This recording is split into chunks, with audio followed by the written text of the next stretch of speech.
Everyone, so this is the summary of the poem The Second Coming by William Butler Yeats. So these are the important points. This poem was written in 1919 and published in the Dial in 1920. This poem was written by the poet at a time when he was troubled by the bloodshed and violence in Easter Rebellion, the Irish Civil War, and the First World War. Poet really felt sad and dejected after witnessing these events. This poem is about his theory of rise and fall of civilizations. So this is the text of the poem. Turning, turning in the widening guard, the falcon cannot hear the falconer. Things fall apart, center cannot hold, mere anarchy is loosed upon the world. The blood dimmed tide is loosed, and everywhere the ceremony of innocence is drowned. The best lack all conviction, while the worst are full of passionate intensity.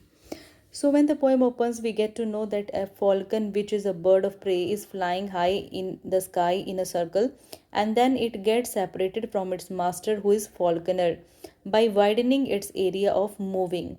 Here, falcon symbolizes humanity, which has lost contact with the controlling power of the world.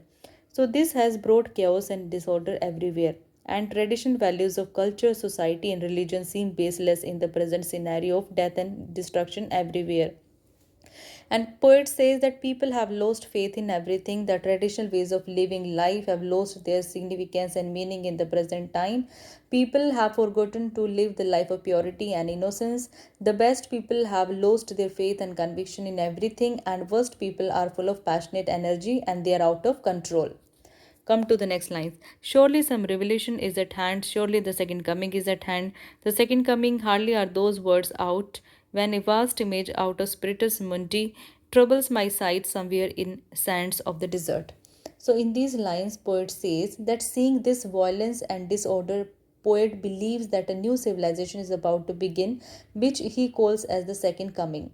The first civilization had come with the birth of Jesus Christ around 200 years ago, around 2000 years ago, and now poet sees a vast image having a body of lion and head of a man standing on a desert. The poet has extracted this image from his Spiritus Mundi, a storehouse of images in Yeats' philosophy. Come to the next lines.